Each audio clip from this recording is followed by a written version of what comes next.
that he started back in 2016, and more recently with Mental Health at Work, which is offering resources for companies that are looking to tackle this issue. He's spoken about his own struggles with mental health and the idea that vulnerability can actually be a strength. The Prime Minister of New Zealand, Jacinda Ardern, is also here, and she's made mental health a special focus for her government. Within the first 100 days of her government, it initiated an inquiry into mental health and addiction services. In its first year, the government increased funding and resources for mental health and put more nurses into school, and it's now identified supporting mental health as one of just 5 priorities for the world's first well-being budget, which it plans to introduce in May of this year. Also, Dr. Dixon Chibanda is a psychiatrist and a professor at the University of Zimbabwe. Believe it or not, he is one of just 12 psychiatrists in a country that has more than 16 million people. So he recognized very early on the need for solutions beyond what we consider to be traditional therapy. He actually created something that's called the Friendship Bench. They work with people in communities who are respected people, mostly grandmothers, to try and receive basic training so that they can deliver basic therapy to people in need. And in fact, that bench has led to successful outcomes not only in Zimbabwe, but all over the world, including New York City. If you haven't gotten a chance to see it yet, there is a Friendship Bench that is right here in the Congress Center. It's located in the main corridor, and if you haven't checked it out already, please do, after listening to him talk about this today. John Flint is also here. He's the CEO of HSBC Holdings, and he's committed to making HSBC the healthiest human system in the industry.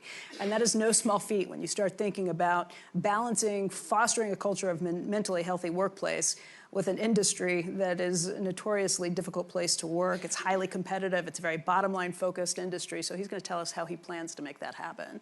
And Bernard Tyson is the chairman and CEO of Kaiser Permanente, which is a $73 billion integrated health system with more than 12 million members that he's responsible for providing health care for. It began advocating back in 2016 to try and eliminate the stigma that's preventing people from accessing mental health services. That's a top priority for Kaiser Permanente, and he'll talk more about that as well. Your Royal Highness, why don't we start with you? What brought you to the issue of mental health? Why is this such an important priority for you?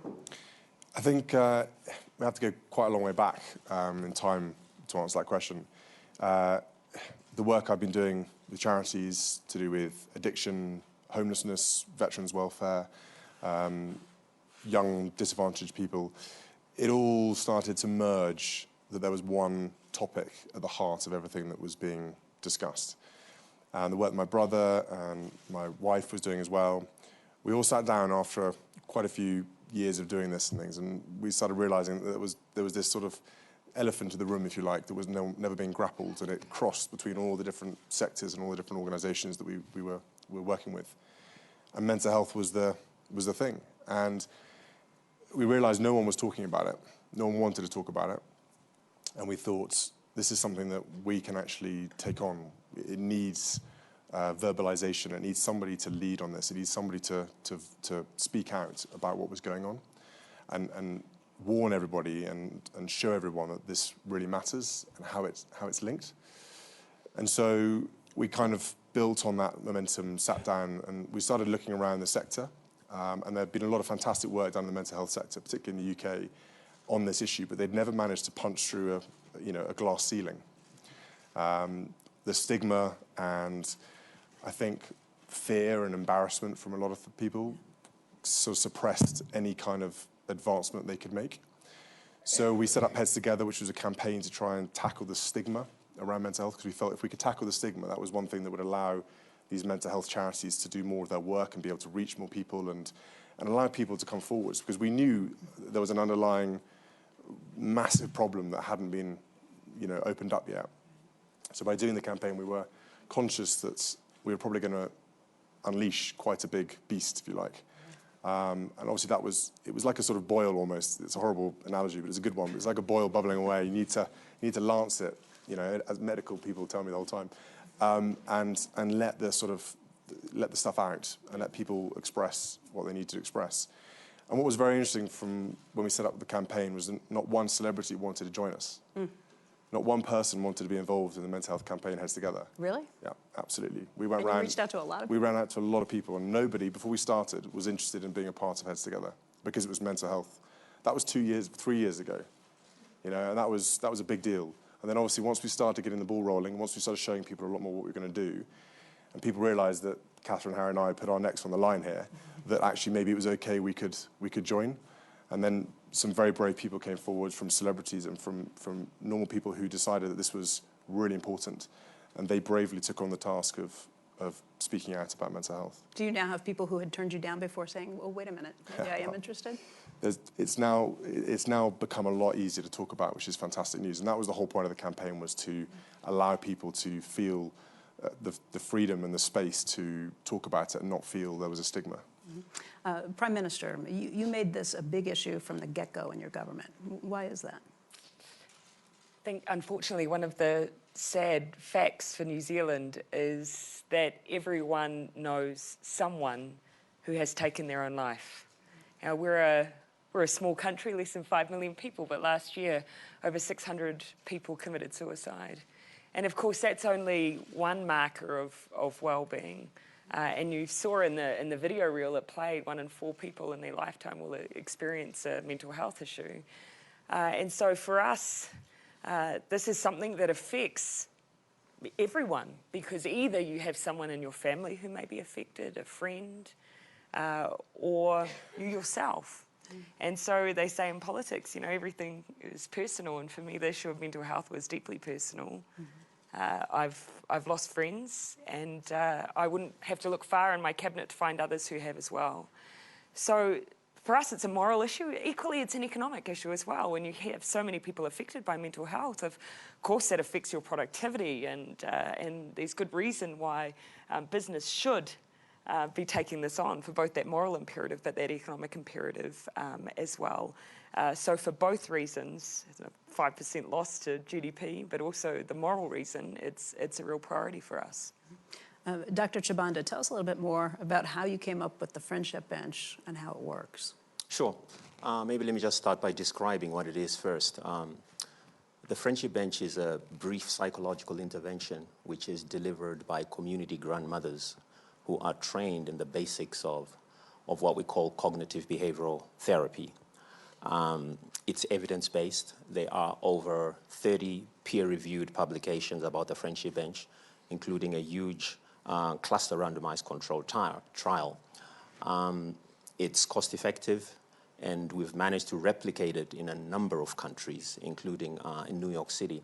And what's really powerful about this intervention is not so much the science itself. I mean, the science is important. I think rigorous research is important to prove that something works. But what's really powerful about it is the stories that are brought to the bench, the lived experiences that people bring to the bench, and the sharing of those lived experiences. That's what really contributes significantly to the therapeutic effect of the program. It's become so popular in my country that in the last 2 years alone, you know, more than 40,000 people have utilized the bench. They've visited a grandmother in the community, and we're really looking at scaling it up even further beyond Zimbabwe. The physical, actual bench, how important is that to going along with all of it? I mean, this is an entire school of thought, but the bench itself. You know, interesting that you ask that. The physical bench has also evolved over the years. Those of you who've been to the bench, you will notice that it's a very conspicuous shaped bench, you know, and that shape also has evolved with the therapy. The grandmothers insisted that we want a bench that looks in a certain way, and over the years we realized that a specific shape and distance between grandmother and client was also important. So all of those little things have an effect on how it's delivered, the actual program. So we now really look more at the bench as a therapeutic environment. It's not just a bench, it's like a space for healing. And so people coming to the bench know that they will receive, they'll be welcome. There's someone there who's going to be empathic, someone who is actually going to listen to them, because active listening is a really strong component of the actual intervention. Mm-hmm. Mr. Flint, what exactly is a healthy human system, and how do you create that inside of a bank? Mm-hmm. So on my first day as CEO of HSBC, I announced my ambition to build the healthiest human system in our industry. On that day, it was an ambition, a leadership ambition. It wasn't really a plan. But that was almost a year ago, and we've had an awful lot of fun and put an awful lot of energy into developing that. I wanted to express that ambition because I lead 238,000 people in 66 countries. And if we can build the healthiest human system, this will be the most critical enabler of our business strategy.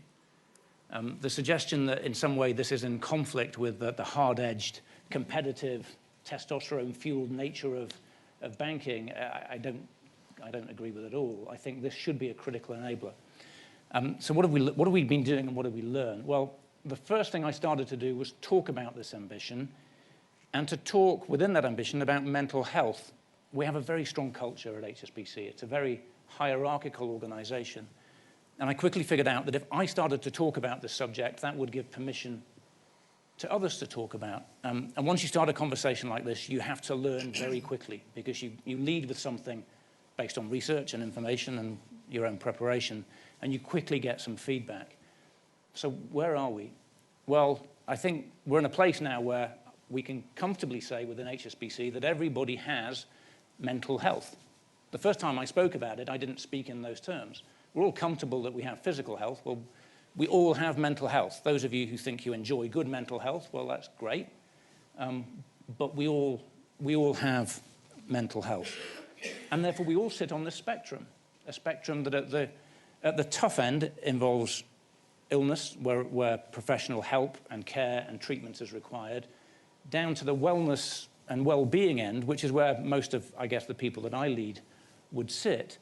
And when I started this conversation, I was really focused on the well-being and wellness end and creating an environment where people can show up and be their best. And what I wanted to do as a leader was just lean on the neuroscience and the psychology that's been done that we don't have to relearn to create an environment, because I know, personally, the profound difference between being at my best and not being at my best and the way that that transmits. At the wellness end, making sure that people are able to speak up. We know that fear is terribly corrosive when it comes to effective decision-making. Making sure that people are well and rested and that they're not cognitively impaired because they're too tired or exhausted, etc. So we spent a lot of time in that and developing that conversation, which has been great fun.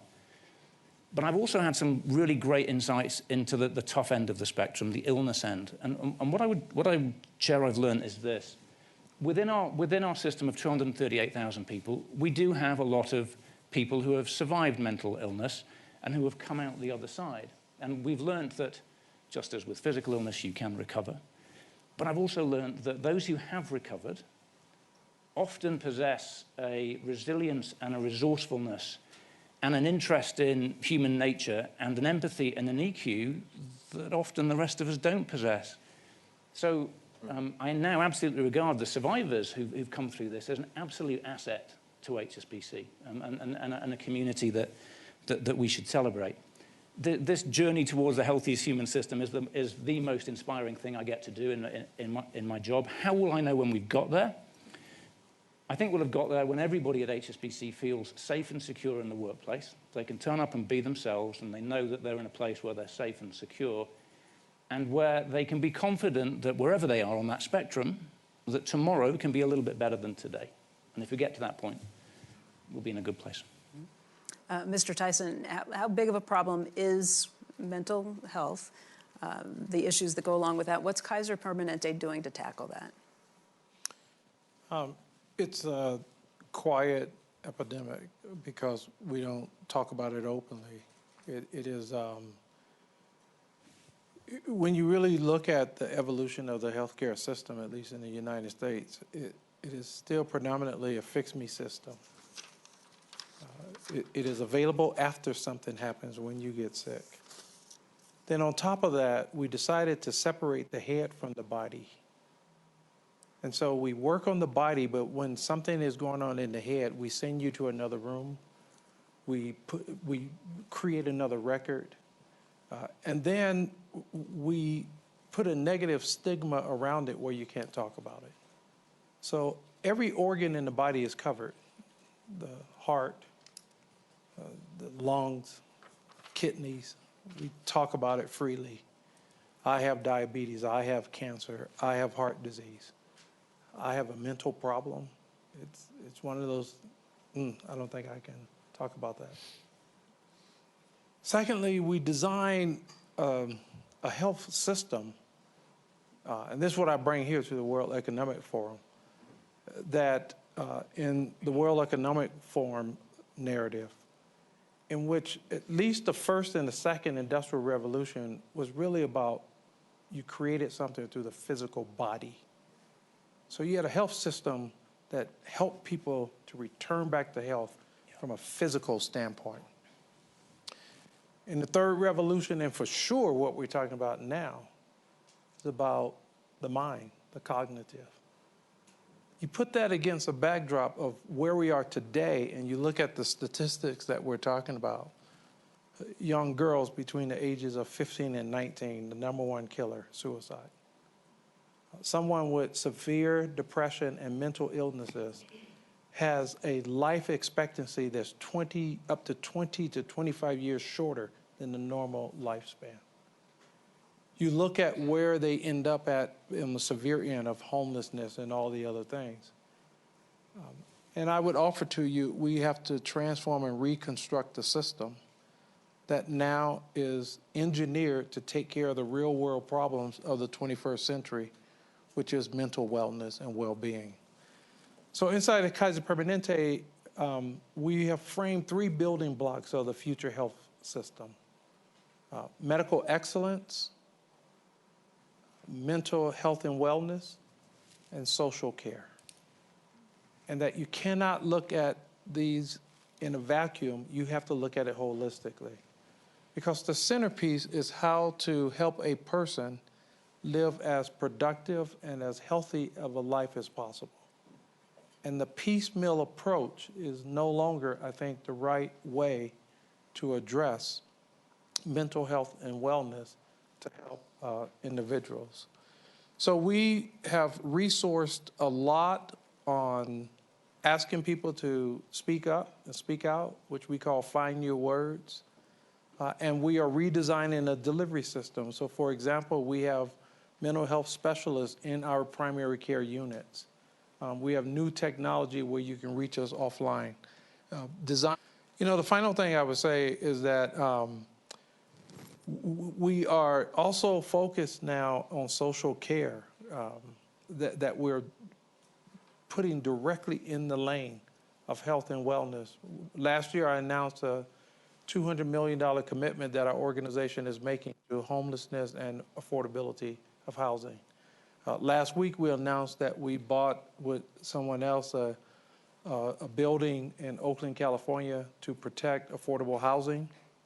We adopted 500 homeless individuals who are living on the streets, age 50 and above, with at least one chronic disease. And we're going to see this from the end to the end in terms of that they are permanently housed in the right place. Mm-hmm. Some are dealing with mental illnesses, so we have to figure that out. Some has to work through housing. And we hope to design an ecosystem around that where we can replicate in other markets around the United States in which Kaiser Permanente exists. Your Royal Highness, I think everyone's touched on this issue of stigma and how that has to be knocked down first before you can make any progress in these areas.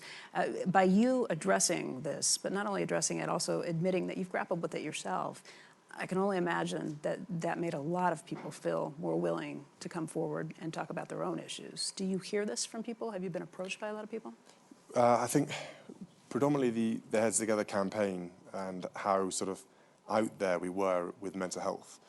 I've had a lot of people, the most random moments in my life, all around the world, they come up and tap me on the shoulder and say thank you. And you don't need to actually have any more conversation than that. You just know that that person has either had relatives, friends, or themselves, they've been through it, and they just know that they're grateful that somebody is saying that it's okay to talk about this. And I think what I've learned is that, 10 years ago, I didn't know anything about mental health. I really didn't. And I immersed myself in this topic because we realized and identified that this was a key social problem. Not just for the UK, this was global. But somebody somewhere had to burst the bubble, it had to come out. And it's been a real journey for me, and I've learned so much from it. And as all the other distinguished panelists have said, the scale You know, the spectrum is enormous. And really, we've got to start tackling it now, because there are still so many people who are suffering in silence. And there's this stigma attached to mental health, which we've got to completely obliterate before we can progress to the next stage. And when I started feeling issues myself, it was from my air ambulance work. I was dealing with a lot of trauma on a day in, day out basis. And stuff that your body is not programmed to deal with, there's just no way it is. And that's why I feel such empathy and solidarity with the medical community. You know, yes, it's a job, and they go on about how it's a job, but my goodness, they do a very, very hard job every single day. And someone described to me who is suffering themselves in the medical community that, you know, you have a suit of armor on. You know, you deal with the job every day. You deal with children being very sick. You deal with elderly people, whatever it might be. But something in the day comes along that is closely related to your own personal life, and that really takes you over a line. It's only natural. You're human. You know, if you don't feel anything, then I'd say you need to go and get checked out for that. So it's kind of totally normal that we feel this way, but for some reason we're all embarrassed by emotions. British people particularly, we're very embarrassed about revealing our emotions. And I take it back as far as the war. And I think, you know, the wartime was very, very difficult for everybody. And people dealing with their own ways, losing so many loved ones and dealing with such horrendous circumstances that no matter how much you could talk, you were never going to fix the issue. It was so destructive and, you know, devastating that I think a whole generation just decided that this was the best way of dealing with it. They then completely by accident passed that on to the next generation. You know, we all learn from our parents. We all learn from how they deal with things. So a whole generation then inherited that this was the way you deal with problems. You don't talk about them. And I think now there's a generation here that are finally realizing that this is not normal. We should talk about it and we should get over it.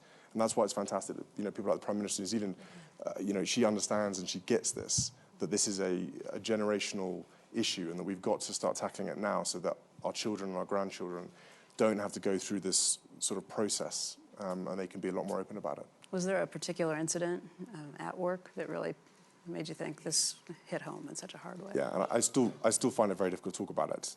I get very emotional about it because it relates very closely to my children.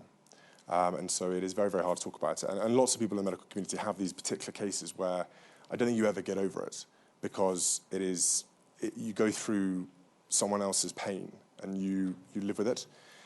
And I just felt that the most important was understanding and realizing that it was there. And I think if I hadn't been doing what I was doing, I might have gone into my shell a bit and gone, I can deal with this myself. And then potentially down the line, it manifests itself in a much worse situation. So I very much felt that this was an important thing. And we talk about it with my colleagues and other guys and girls there. And as a team, you draw it out and you debrief about it.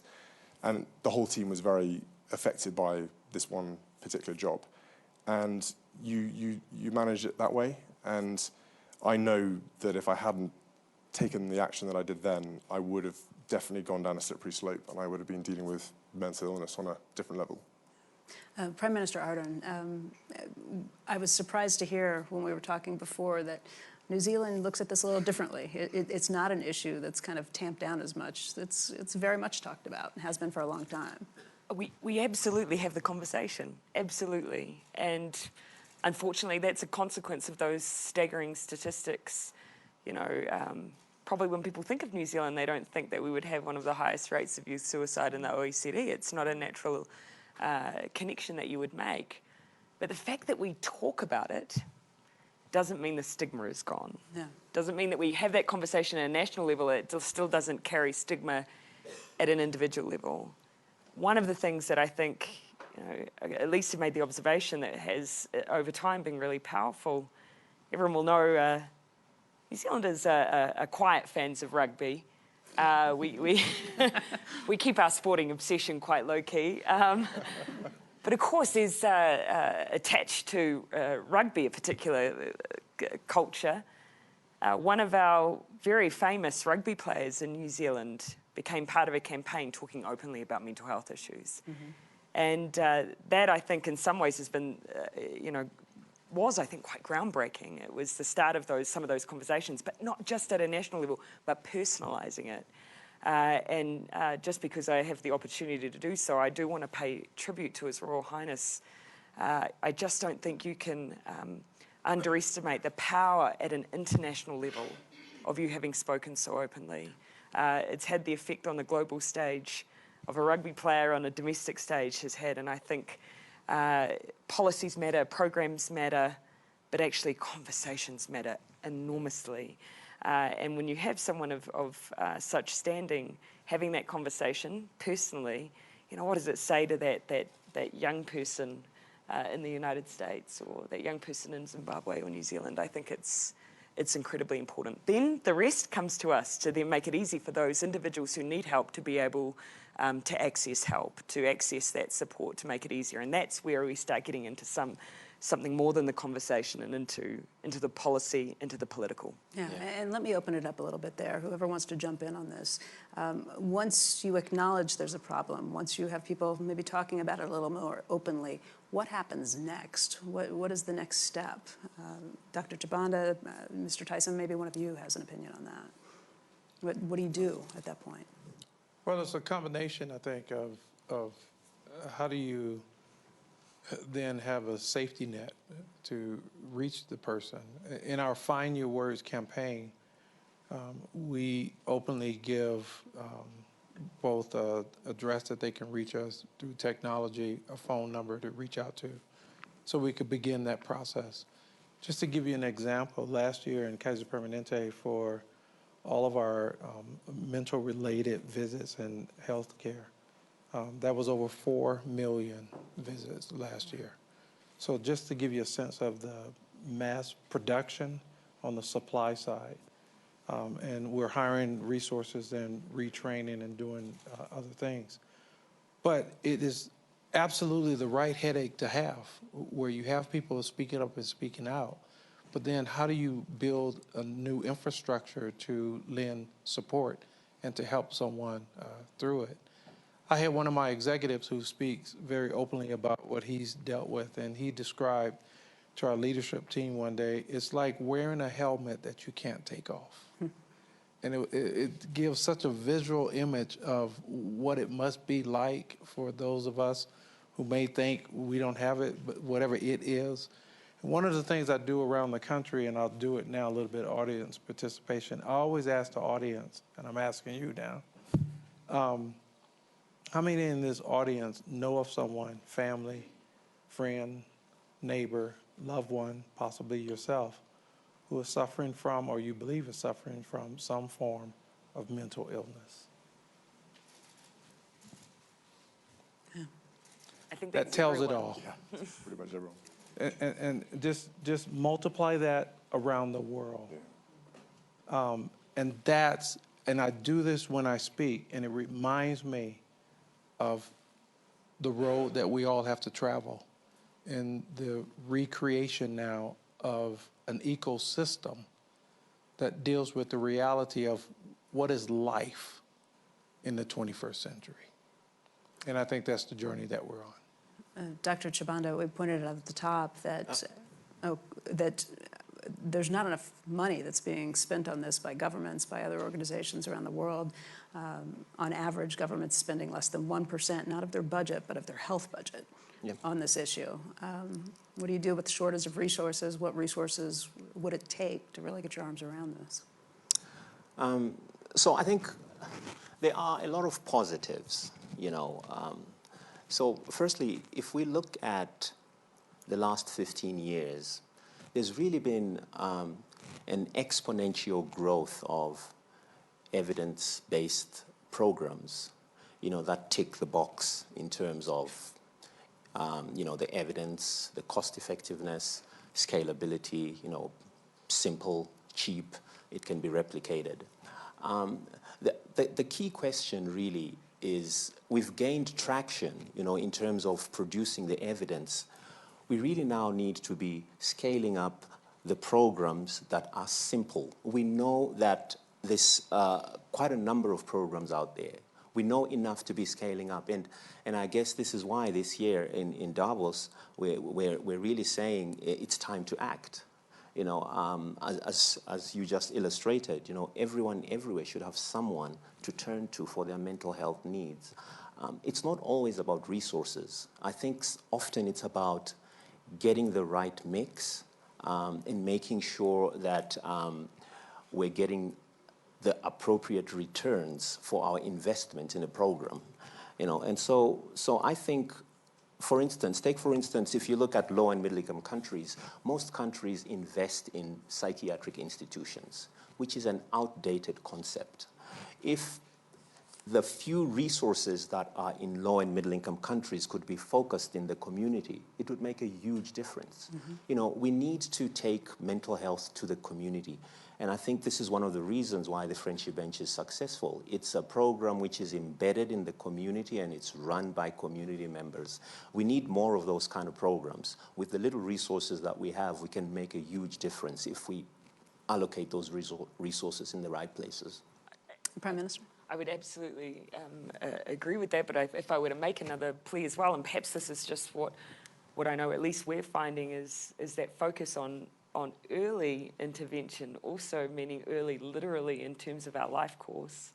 You know, at least at home we know that 3 out of 4 of people who will experience mental health issues will first experience them when they're under the age of 25. Oh yeah, that's true. So we know if we want to get in early, making sure those services are available for our young people. One thing that we've looked at some of the evidence base around has told us that when you provide service within schools, that is incredibly beneficial. So we made a decision, therefore, that we would roll out through every secondary school in New Zealand, state's secondary school, nurses in our schools that work within health teams, knowing that a young person might not always go to their counsellor, but they will often perhaps seek support around sexual health or drug and alcohol issues or just everyday medical issues. And having those nurses available has proven through evidence to be a really successful way of also dealing with youth mental health issues. And we've particularly focused even on primary school age children in areas where we unfortunately have had the occurrence of severe earthquakes, because we know that's affected our children and young people's resilience. Yeah. But what I didn't anticipate was the connection with addiction. That was something I've learned since being in this job, that those who are showing up at our addiction services, 70% of them had a coexisting mental health issue as well. And so that's something we're now really having to try and deal with our addiction, our drug and alcohol issues as health issues rather than justice issues, to make sure that we're dealing with the mental health element of those things too. So those are at least just our learnings anyway. No, I think those are pretty much what the rest of the world is also thinking about. If you reflect on the Wellcome Trust today, you know, launching the 200 million fund, one of the focuses is young people, because most mental health issues start during early adolescence, and so there are programs out there which are simple, which can be introduced. But another thing that's important is also prevention, something that we don't talk about much, you know, resilience. What do we need to do to enhance resilience in our communities? You know, what are the factors that determine resilience? Again, it's another area of work where we need to really be looking into and promoting resilience, you know, instead of just focusing on the treatments. Sure. Folks, I'd like to open it up to questions from the audience as well. If you don't mind, if you have a question, raise your hand. We'll get a microphone to you. If you could introduce yourself, tell us who you are, go ahead and give your question, and then we'll kind of direct it around the panel. Go ahead, sir. Thank you very much. I'm Ed Whiting from the Wellcome Trust, so thank you very much, Dixon, for pre-announcing our mental health initiative. $260 million to radically reform mental health science, looking at early intervention for anxiety and depression in young people particularly. Thank you to the panel for your continued and new commitment. We've got to get our act together, and it's amazing to have this platform here. In Wellcome, we're also an employer of 700 people. We support 14,000 researchers. We care about their well-being. We're looking at mental health first aid. We're looking at well-being. We're looking at whether a 4-day week is right for us as an organisation. My question for the panel is, what can we do together to ensure that the action we take together on mental health is underpinned by the best scientific knowledge and insight available? Mr. Flint, maybe you could start with that, since you're focusing on 265,000 people in your workplace, too. Yeah, indeed. So big population across 66 countries. I think the first reflection is when we started this conversation, you get an echo back from the organisation, and it's been really fascinating to see where we've received an echo and where we haven't. So this conversation is developing really nicely in the UK, but in many parts of the world that we serve, we're getting silence. So we have big populations in parts of Asia, and when the sense to date is that they're not really yet ready for that conversation. But the neuroscience and psychology of human beings is pretty consistent, irrespective of where in the world we live. So I think we must rely on that. We need to develop a better understanding of the cultural differences that either allow this conversation to flourish or prevent the conversation from taking root. As I've begun to learn about this, it's been really reassuring actually to find that there are well-established disciplines and sciences that tell us more than enough at this stage. We don't need to, the body of research in this, I think, gives us more than enough of a foundation. So every reason for optimism, but the conversation is not a uniform conversation across the world. Other questions from the audience? Hi. Oh, sorry, where are we? I have a mic. Okay, here and then back here. Hi, I'm Julia Lescombe. I'm a global shaper from Chicago. A majority of individuals in the prison system have mental health issues. So could any of you speak to actions you're taking or innovative approaches you've seen to address mental health in the prison system? I'm really glad you raised that particular question. It's a high interest area for me and for Kaiser Permanente. And part of it is starting to engage in those conversations. I talk a lot about, for example, that the reality is that the jail system has served as the default mental health hospitals for many of our states in the United States.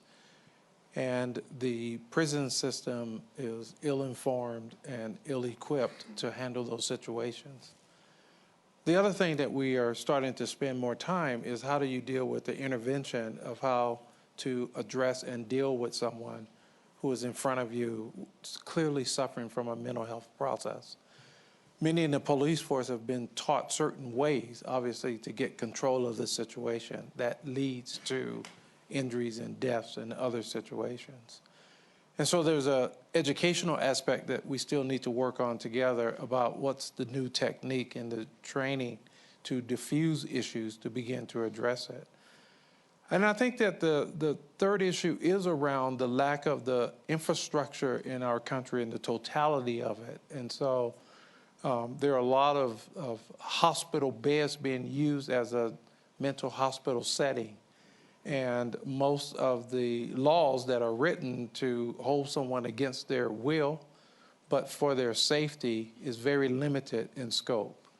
So we have to address all of that in a very holistic way as we look at the challenges of the mental health population.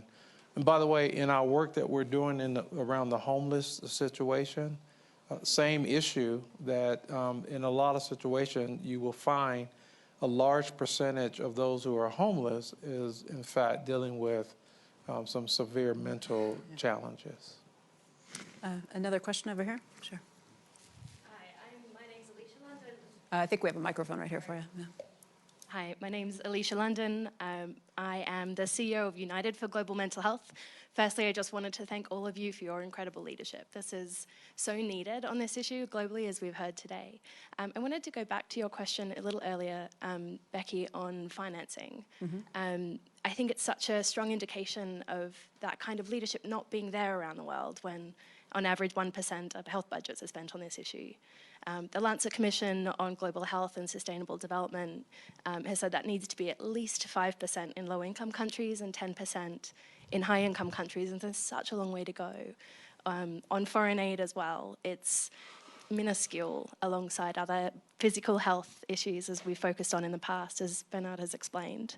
At United for Global Mental Health, we were founded to help elevate the citizen voice. There is a campaign coming. We're meeting in South Africa next week with campaigners from all around the world to make these voices heard to their leaders, to try and get more of that action. But my question to you is, what do you think is needed at that leadership level this year, coming out of Davos, so that maybe next year at Davos, we'll have even more leaders with those tangible commitments coming through?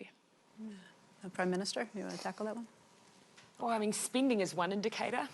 I think in New Zealand, I think we're spending roughly 9% on mental health services. But actually, 9% of the health budget? Yes. Wow.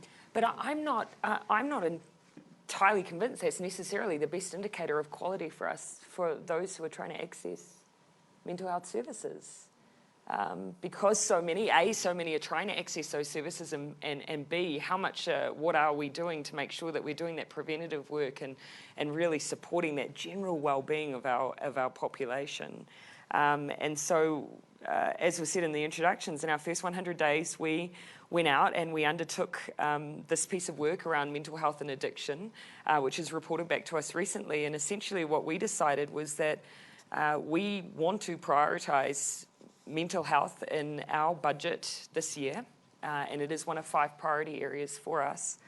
But more than that, we need to, on an ongoing basis, measure our success, and I've talked quite a bit about this here at Davos, measure our success as a nation beyond just economic measures to measures of well-being, because when you look at the connection between mental health and so many other issues, addiction, our criminal justice system, and I've visited a lot of prisons in New Zealand, and I've seen a lot of people who have mental health issues, and you cannot determine the chicken and egg between addiction and mental health and criminality in some cases. And so the linkage between all of these issues, I think, speaks to the fact that we have to take a general wellbeing approach. I'll give you one final little example, if you'll indulge me. Sure. When I first came into politics, I've always had a passion for children, and one of my areas has been child protection. And I remember sitting down one day to look through all of the coroner's reports around children who had lost their lives while they were in the care of the state. And I was expecting to see horrific stories of abuse, domestic violence. And yes, I saw that. What I did not expect was the number of young people who took their own lives, and subsequently learn about the connection between domestic violence or even witnessing domestic violence and mental health issues. All of the issues around well-being are so deeply connected. We can call them, as our Children's Commissioner has, wicked problems.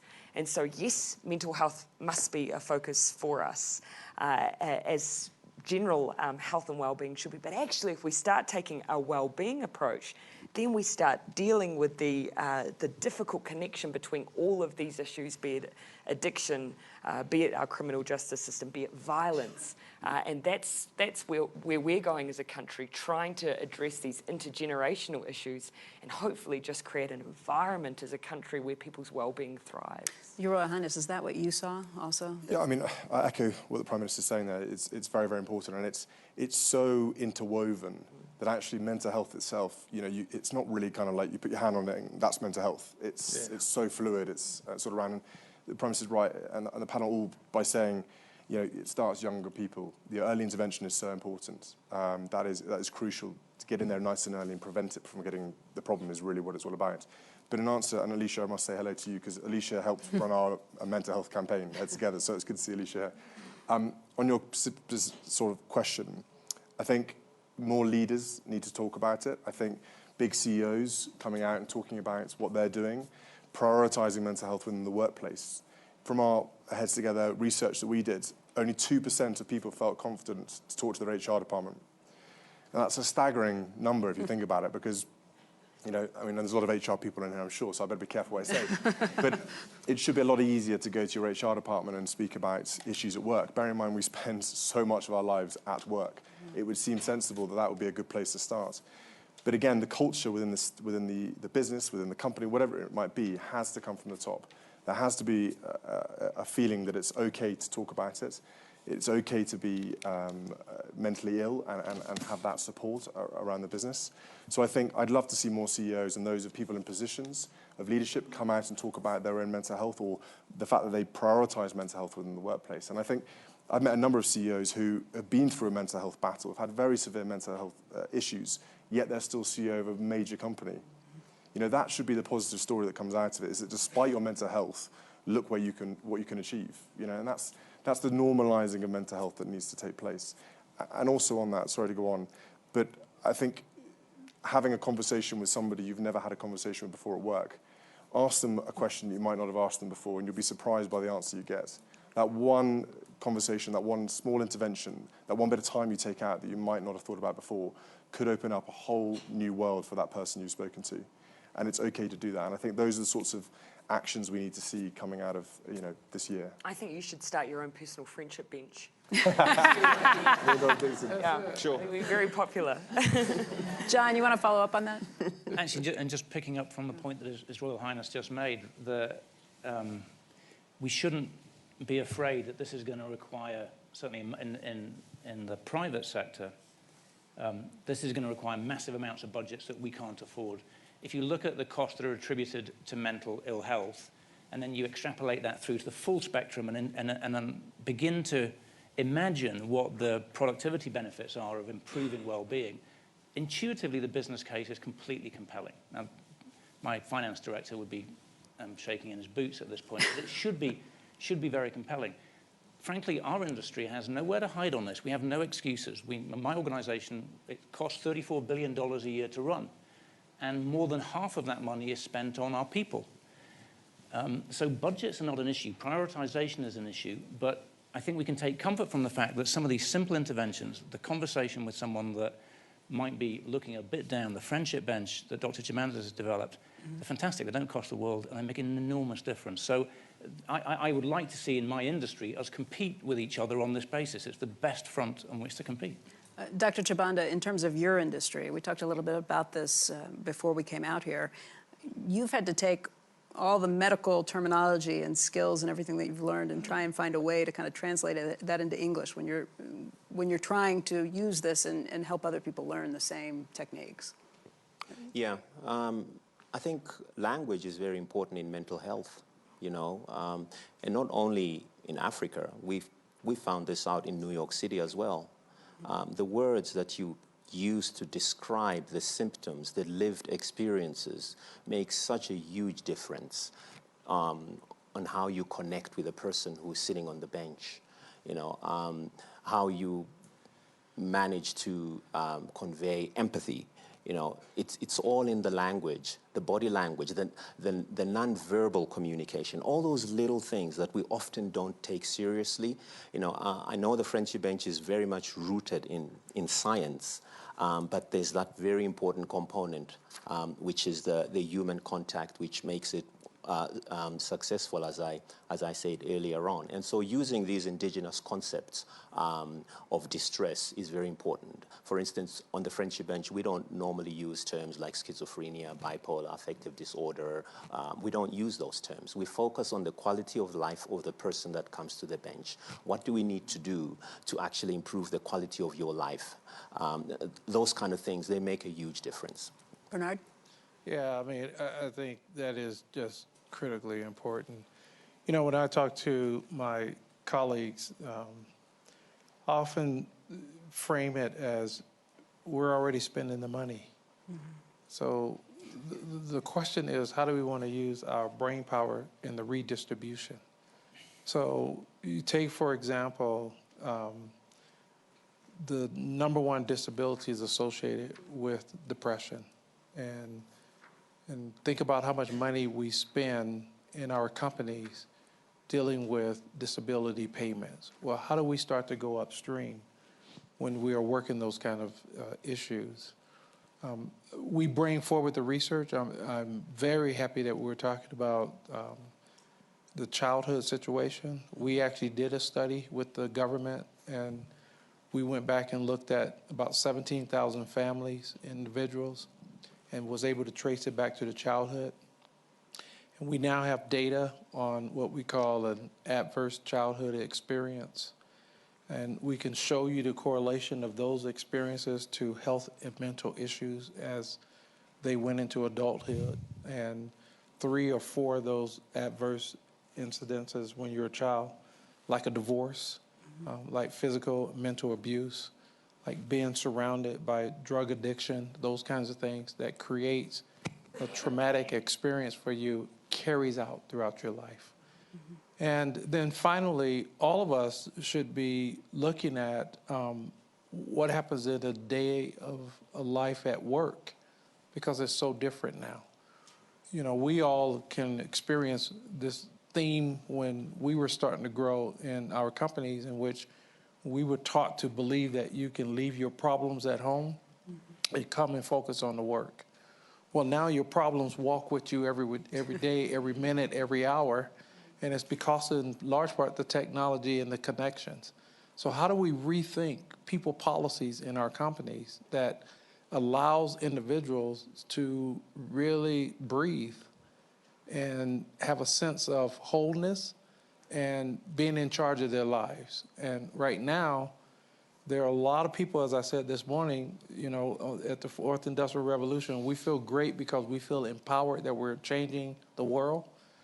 But a lot of people are hearing something very different about the interpretation of what that really means. And so we got to find the right balance. I will say I've heard us break down some pretty important ideas that have withstood decades and decades. Everything from you leave your problems at home when you're at work and don't focus on it, to keep calm and carry on. All of that kind of getting knocked down.